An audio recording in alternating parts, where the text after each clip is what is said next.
A boy reincarnated into another world, but his sister is way more powerful than he is. Our story, one hit kill sister, begins in a village being attacked by 3 ogres. These 3 brothers have ravaged the entire place, burned the houses, killed men. With just a few people remaining, the brothers rejoice and indulge in a drink of their glorious victory. Just as the leading brother is about to drink his mead, he notices a young boy approaching them. This lad is no taller than a 10-year-old, and yet he carries a sword. The boy introduces himself as Asahi, the adventurer, as he points his sword at the ogre. The ogres laugh at the boy as he seems like he's no match for them. However, Asahi warns them that if they so much as land a single blow on him, they'll be dead. This infuriates the ogres, whose egos are bigger than their heads. Perhaps they don't watch any anime, because this seems like the time when villains get their frickin' butts kicked. The main ogre then launches himself to his feet and races towards Asahi. However, before the ogre can even swing his club at Asahi, a large boulder emerges from beneath the ground and it pierces the ogre, killing him in that instant, launching him away. From the dust emerges a beautiful lady, gracefully moving her way towards the other ogres. In the next second, she pulverizes the second over a thunderstrike magic spell. The story then goes back a few days when Asahi was still alive in the real world. He notices a girl about to be struck by a car and throws himself at her, saving her life at his own expense. That's classic isekai tale, by the way. When he opens his eyes, he notices he's in a dark room from where he can see what has happened to him. It looks like he died, but the girl he tried to save was alive. Yay! Well, we literally just said Asahi is happy with what he'd done. However, he wonders how his family would react to his death, especially his sister, whom he adores so much. Asahi has been the most oppressed race on the planet, a gamer, and he has deep regrets that he would not be able to play the latest games before he died, in hopes that in the next world, there are games that he can play. Just as he's wondering about the next world, the portal showing him the world turns white and sucks him in. Asahi then finds himself in a magical world with the aesthetics of medieval Europe and all the components of a fantasy world. For a gamer and otaku like Asahi, this is a dream come true. He'd always wanted to become a part of an isekai, and finally, he was in one. In the most basic way possible. He rushes to the nearest town, looking around in awe. He realizes that although he's in a different world, the people here speak Japanese, so very convenient. Also, all the signs are either in Japanese or English, just like his favorite games, Skyrim and Witcher. At least the lad's got taste, even though I haven't played either of them. Although he does say their name weirdly because of copyright issues, I guess. Asahi is glad at the fate that he suffered in the real world because he knows that he's more than prepared to live a life in fantasy in this one. Asahi then does the most logical thing that he could do in the situation. He goes to the local pawn shop and decides to sell his cell phone because that is of no use in this world. Natsuki Subaru would beg to differ, but he manages to convince the pawn shop owner that the cell phone is some kind of ancient device and an ancient extinct civilization used to use, and sells it for 500 coins, which is just enough money for him to buy all the classic beginner adventure items. Asahi gets rid of his weird school uniform and instead dresses in a white shirt and a black tunic and even buys himself a sword. Then the boy decides to go and do the next thing that everybody does in an anime like this. He goes to the Adventurers Guild to get himself registered as an, you guessed it, adventurer. What, do you think he's gonna become a waiter there? Speaking of waiter, after waiting in line for a while,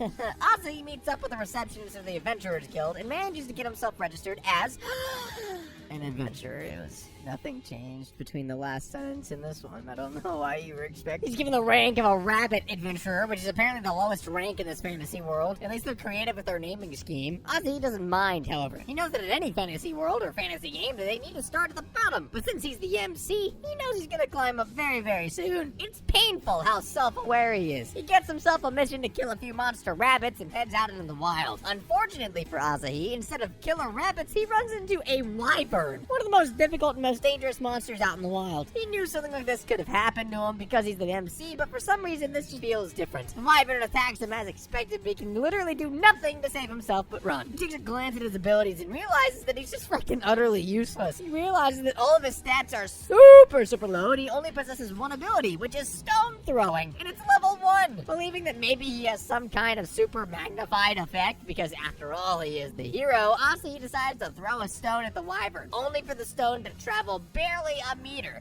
or 3 feet. The wyvern is still alive, and it's about to kill him, and so Asahi does the one thing that he always did back in the real world, piss his pants. I'm kidding. Call his sister for help. Basically the same thing. I'm kidding.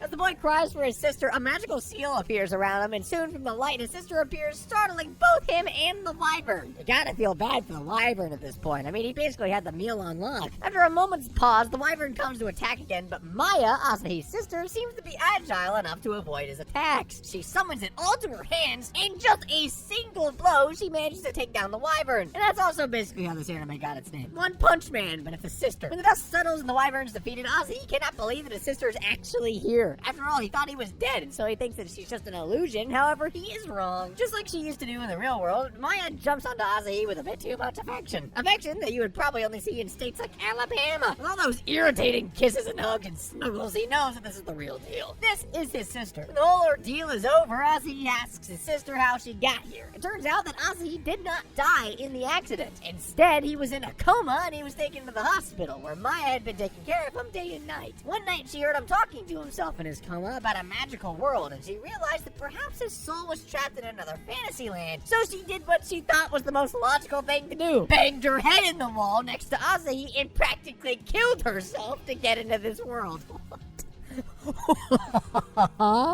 And so that's how she came here, with no way of getting back. And now both her and her brother were stuck here. What must the doctors think? The parents? What? This brings us to the present, where Maya's about to slaughter the final ogre as it begs for mercy. Once the ogre is dead, she pounces onto her brother and explains that she cannot stand and watch those ogres insult him. She then showers him with unwanted and very unethical affection, while the people of the village who had survived over the attack watch them creepily. The people believe that it was actually Asahi that defeated the ogres and revere his name as the hero. Asahi then returns back with his sister to the Adventurers Guild to report the mission, and he is informed that he has been promoted to the ogre rank of adventurers. He'd actually taken a massive leap in his rank from the lowest level to the third highest. The lady receptionist reminds him that he will not be assigned to more dangerous missions. However, she tells him that if he is in fact faking his missions and proving himself stronger than what he actually is, he might have to face consequences, and that consequence might be death. No, I'm kidding. It is death. Worried that the people might know that he is actually a weakling and his sister is doing all the killing, Ozzy goes to Maya to ask her to keep her powers a secret. Ozzy asks his sister to show him her stats, and for a moment there, she misunderstands and makes him touch her chest. I don't know why. This is going way more Alabama than I wanted it to be. You know, a little bit of Alabama sprinkled in there, you know, I don't mind. That's more like Ohio levels, and I can tolerate Ohio. A flustered Ozzy tells her that he actually just wanted to see her power stats. She finally shows him her stats. Maya's stat screen actually seems glitched, and Ozzy wonders what it could be when he suddenly realizes that his sister is so powerful that her stats cannot be represented on the stats screen. He begs her to never reveal these stats to anyone and make it so that he is the most powerful in their duo, to which Maya gladly agrees. Suddenly, they come across a rally that is bidding farewell to a group of adventurers. This group is none other than Clan Balmuk. One of the ladies in the crowd explains to the duo that the adventurers were heading to battle the Demon King. Ozzy, being a gamer and an otaku, knows that the Demon King is possibly the final boss of the world, and defeating him would probably allow them to return back to the real one. Maybe. That's an assumption. Hearing this, Maya decides that she can just go and kill that Demon King right this second, but there are some other things to deal with first. What? What is there to deal with? There's nothing to deal with. You're making excuses. Just go kill the fricker. Just as the Clan Balmuk adventurer party leaves, one of the disgruntled adventurers named Delvin starts creating havoc into the streets. The man is clearly drunk and is clearly jealous of the clear success that Clan Balmuk has. However, since he's of ogre rank, nobody dares to stop him as he destroys several stalls of the local people. People are scared to even raise a hand or even their voices against such a powerful adventurer, and suddenly they realize that there was another ogre ranked adventurer right before them. The people turn to Asahi, who is in no shape or form to defeat Delvin on his own. However, he knows that if he runs away, his strength will be called into question, and the adventurers go to punish him with death for faking his strength. He begs his sister to help him with the battle using her magic, such that everyone believes it was him doing the act. Then, Delvin and Asahi come face to face, with Asahi putting up a real smug face, pretending to be a cocky adventurer who possesses a large amount of power. You know, really selling it. As Delvin launches himself towards Asahi, he simply swipes his hand. A massive crater appears before them, scaring the pants off Delvin. Delvin runs away scared, and Asahi is victorious, saving himself from royal punishment one more time. His punishment, however, is his sister's unethical affection, which shows no signs of stopping today. So far, Asahi, despite becoming an ogre-level adventurer, like the third highest rank, has yet to become powerful enough to actually back up that clout. He can barely kill a slime in one hit, which does seem like a big feat for someone who just came here a few days ago, but when compared to his sister who can destroy an entire swarm of slime by by blinking? Yeah, he's still a noob. Maya's just too OP and is way too obsessed with her brother, but it looks like she isn't the only person with these issues. At least the powerful part, anyway. Elsewhere in a battlefield, the heroes that left in the last episode to battle the Demon King are all defeated. Only a single knight remains, barely enough power to get up and look at the victor. A lady who seems way too bored to even care about the battle. She exclaims how it's sad that a single blow is enough to defeat them all at once, and wonders if there's ever going to be someone capable enough to battle it out with her. I wonder who that's gonna be. Back in the town, Asahi and Maya are heading back to town from yet another adventure, and Asahi hands his sister his jacket, realizing she's feeling cool. Yet another reason for Maya to pounce on him. Sweet home Alabama! Check out Mr. Recap Sings for more epic content like No, please! Anything but that! Oh, come on, I'm not that bad. You're a part of the problem, not the solution! The next day, however, Asahi leaves the inn early, leaving his sister behind. He wants to go to the guild and get some easy missions so he can get some XP and grow as an adventurer himself without the help of his big sis. Maya, on the other hand, wakes up holding what looks like Asahi's underwear. She sure is glad she decided to smash her head on the wall until she was transported to this world. Oh yeah, that's how that happened. Weird! She then ventures into Asahi's room and finds a letter that her brother left, claiming to have gone out for a walk. She knows that he must have recently left because his bed is still warm. However, instead of going after her brother, she takes the opportunity to feel the warmth of Asahi from the bed and curl up in his blankets. Yes, this is reaching new heights of weirdness. I'm pretty sure the writer bathes in holy water every day. He wrote this mess. Not as messed up as the Rent-A-Girlfriend author, though. Anyways, Asahi heads directly to the Adventurers Guild to get himself some missions. The lady at the reception, however, starts handing him missions like getting a wyvern's egg or hunting 100 of trolls. After all, Asahi was the boy genius who jumped 5 ranks in a single day after slaying orcs and whatnot. Of course he can handle this, in theory. The lady tells him that these are the missions suited for an orc-ranked adventurer, but little does she know Asahi can barely kill a slime. Asahi needs to get a mission, however, and not a tough one, so he makes up a story. He explains how he would want to be near town to make sure he can help if anything happens, and so requests a simpler mission. He manages to fool the girl, and she gives him a mission to pick some mushrooms in a nearby forest named Claudia. Happy with the mission he had received, Asahi heads straight to the forest with his backpack and begins picking up the rainbow mushrooms as instructed. He recalls being told that the place would be full of mushrooms and that this mission was an easy one. However, although there are mushrooms all around, he can barely see anyone else in the area. Asahi soon finds out why he's alone there after noticing a poster. The place was labeled as dangerous due to bear attacks. I mean, even if the danger exists, you'd have to be pretty unlucky to come across a bear right away, right? And yes, Asahi is just that unlucky, as only seconds later, a bear appears right next to him, ready to attack. Asahi does what he does best and starts running away, but halfway through, he realizes that he has to deal with the situation on his own. And so our hero bravely turns back towards the bear chasing him and uses his only skill, stone throwing, to throw a mushroom at the fricker, only for them to eat the mushroom and come at him once again. At least he didn't get bigger. Asahi is forced to run, but suddenly he hears a massive blast nearby as the bear is vaporized. The impact of the attack is so big that even Asahi is thrown off the ground and tumbles further down the road. He lands face first on a pair of soft, round, and fluffy personality traits that we cannot show in this video. Without even opening his eyes, Asahi can figure out that this was his sister. The one-hit attack and these things that he landed on, it can only be her. He gets up thanking her, but it turns out that it isn't Maya. Instead, it's the strange demon girl from the beginning of the episode that I forgot about instantly. She seems pleased that Asahi called her his sister, but there's no time for conversation and gratitude, as both of them are already surrounded by 12 other bears. The girl decides to save Asahi solely for the fact that he called her sister and tosses him into the air. While he's flying in the skies, he slaughters each one of the frickers with just one blow, killing everyone before the boy is back in her arms. She carefully places him down, but the threat is not yet over. Asahi wonders what great misdeeds he must have done in the other world to suffer so much. His easy mission had suddenly been turned into a raid battle as a protector of the forest and Kasai Bear appears raging. He seems to be very displeased at the fact that the woman just killed 12, actually 13 of his bears. He charges his powers and fires up a beam! The Biden beam! Directly to the woman and Asahi, but is unable to penetrate the shield that she had put up. The woman rises up and fires her own Biden beam in retaliation. It's just her powers. I don't know if she has a Biden beam. And just like that, in a single blow, she once again manages to defeat her enemy, much to her regret. She wonders if there's even someone who can match her powers. Well, after the enemies have finally been defeated, the woman introduces herself to a terrified yet grateful Asahi. She says her name is Kill Maria. She's the strongest general in the Demon Lord's army. Kill Maria has fully embraced the sister role that she'd been accidentally put into and tells Asahi that he has nothing to fear. She has no interest in weaklings. She wanted to fight someone truly worthy and had come to this town in search of an adventurer named Asahi. Would you look at that? The poor boy's luck never favors him. Kill Maria explains that this new Asahi guy was very powerful, and she had heard that he had defeated orcs and wyverns with just a single hit. The demon general reveals that she intends to battle it out with him to the death.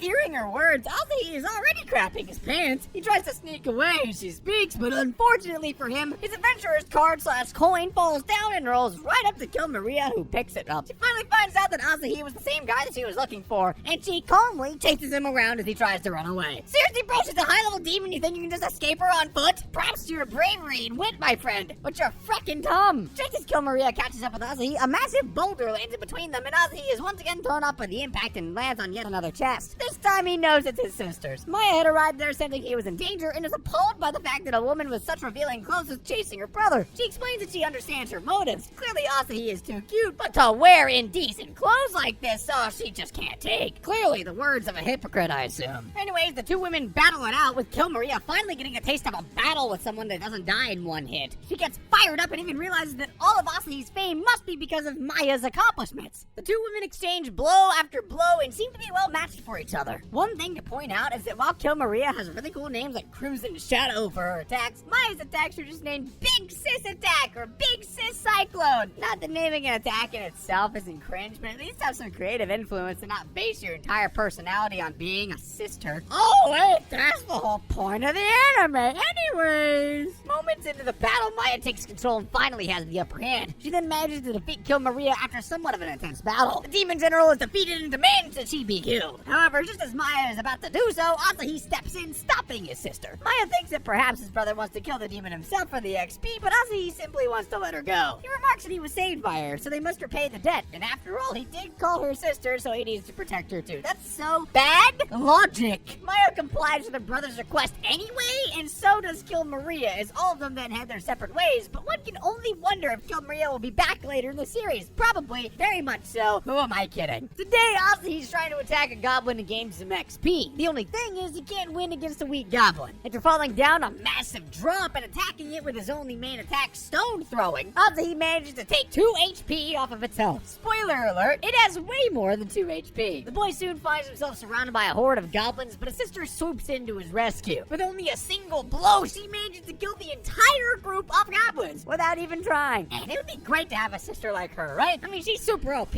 but she does suffer from Alabama syndrome. Asahi's sister Maya is obsessed with her brother in a really unhealthy way, and that's putting it lightly. She touches him all over on the pretense of checking up on him. Man, this would make a solid harassment case in court. Asahi knows that if he wants to get rid of her, he needs to get stronger. After a quick opening theme filled with animation and bits from the show that we will probably never see in the anime, our heroes are seen in the capital city of the kingdom of Kassarian. Asahi is looking at his stats and realizes that he's finally reached level 10. His sister's really proud of his achievements, although level 10 is kind of the one reaches after completing the tutorial phase. It turns out that despite being a party and killing several monsters, Asahi was getting no XP at all from the battles. It did little to nothing when it came to battling. He was getting next to nothing in terms of XP. Asahi is saddened at the rate of his growth, so Maya suggests an idea. She will capture a monster and Asahi can hit it until it dies, making him the major contributor of the battle, and he'll get tons of XP for it. Asahi, however, has some moral or ethic concerns. He wouldn't want to be caught cheating his way to the top. Yet the same guy who was sad about not being overpowered when he was reincarnated. Come on, bro. Maya thinks it's pointless then, since when they battle, she kills all the enemies with a single blow, so he'll never be able to beat that. After breaking his heart by explaining the truth, Maya comes up with another plan. She will allow the boy to attack her if that would give him XP. He offers a generous one, but Asahi doesn't want to hurt his sister. He's not a monster. I mean, he couldn't even if he wanted to, but on the off chance that he could hurt her,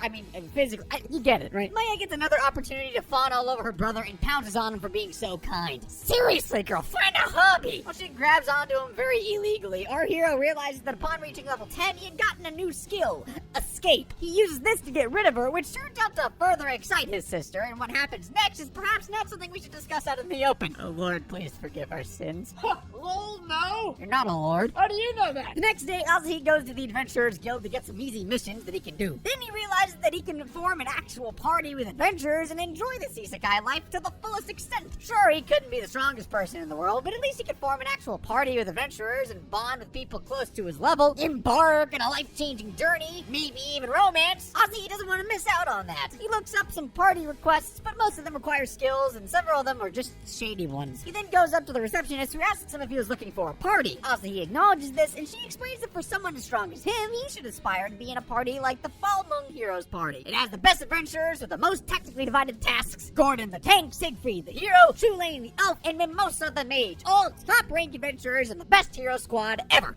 And he's level 10. Speaking of Balmug, yes, these are the same guys that killed Marie defeated easily in the last episode. Asahi asks what happened to them, and the receptionist replies that they were ambushed by an unknown assailant. After the defeat, the party has taken a rest somewhere. Asahi decides to find a party for them, and realizing he might have to wait for a while, he decides to head out into the town to get some fresh air. As our hero's heading back to his house after roaming around the town, he notices that a couple of thugs are ganging up on a drunkard. They're trying to extort the poor guy for something that he did. The group claims that he had injured their friend severely and wanted to pay for the expenses of his medication. Asahi watches the lot argue and decides not to get involved in any of this nonsense. However, the thugs take the argument to a whole new level. When the drunk man tells them that he has no money, they decide to kill him. Okay, frick, man. Asahi cannot stand by letting this man just die before his eyes, so he decides to distract thugs long enough so that the drunk can escape. He throws a couple of rocks at the thugs to bring him towards him. He'd hoped to use the escape skill he learned earlier when the drunk man had gotten to safety, but he's surprised to see that the drunk man gets up and beats the fracking crap out of the thugs before they can get to him. When the villains are finally defeated, Asahi looks closely at the drunk man, and it turns out to be Siegfried of the Balmug clan party. After their defeat with Kill Maria, Siegfried had gone through a really bad phase. At 28 years of age, Siegfried hoped that he would defeat the Demon King and save humanity, but it doesn't look like that's going to be the case. Our boy is super depressed, and he spent every single penny that he has on his name drinking. The fact that he and his entire party was defeated by a single enemy who wasn't even fighting seriously with them has broken our hero, who had aspirations to kill the Demon King himself. Asahi tries to calm down and explain that even though he did not achieve the ultimate goal, he did make a ton of friends and lived the life of a great adventurer. The real adventure were the friends that we made along. Yeah. He had a great party and he did many missions that should make him proud. That's when Siegfried decides to pop the little adventurer bubble that Asahi was so obsessed over. You see, the party that Asahi was claiming so good was nothing but a hoax. He never made any friends with any of his party members. Mimosa spent all the party's money in clubs and other useless things. The elf girl was always bossy and everyone hated her. And finally, Gordon was so shy that he never talked to anyone. In fact, Siegfried had never even seen Gordon's face, even after being in the same party for over 20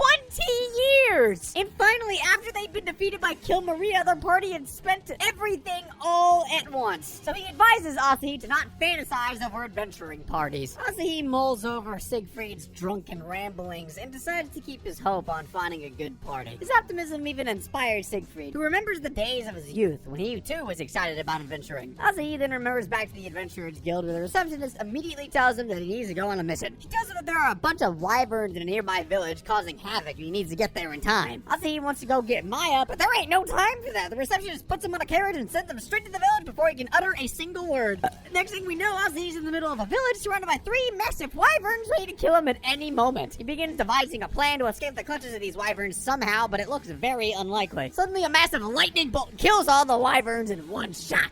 Not the sister, you guessed it, it's Kill Maria. What did Maria do to you? Asahi thanks her for saving his life again and asks her why she was here. She tells him that she was passing by, conveniently, again, and she wanted to drop off his adventurer coin badge thingy that he left with her earlier. She also was into the plan, but before she could reveal it, they're again surrounded by 3 big wyverns. This time, Maya arrives and defeats the group in a single shot. Turns out that Kill Maria was here to challenge Maya to a rematch. However, the one-hit kill sister has no intentions of fighting someone that she'd already defeated. She tells Kill Maria, number 1, her dress was very inappropriate around Asahi, so she'd avoid dressing up like that. And number 2, all of her attention needs to be on her little brother, who is so adorable, and so she has no time to fight. Brother, what? You mean sister? That wasn't even. Kill Maria, in order to get Maya's attention, tries to fake abduct Asahi. This prompts Maya to indulge with the demon general, but during their scuffle, Asahi is captured by one of the wyverns. That fricker's about to fly away, but Maya swoops in and fires up her attack while Kill Maria rescues Asahi before he can get along with the beast. She once again tries to run away with him, but this time the boy uses his escape ability. Finally, the demon general is amused at the brother and the sister duo and realizes that Asahi is growing weaker by the day. For now, she cools down her interest in a rematch and heads away claiming that she will be back once again. As for Asahi and his sister, the boy finally realizes that he doesn't need anyone else but his sister to have his back, and so the party was pointless. Unfortunately for him, though, he says this fact out loud, which makes his sister fall in love with him even more, and she begins touching him again. I can't believe I'm saying this, but you know what? Never mind. I can believe I'm saying this. Sweet Home Alabama! Now, that was actually pretty good, man. Thanks. You too. We should, like, start a band or something. Don't get too around.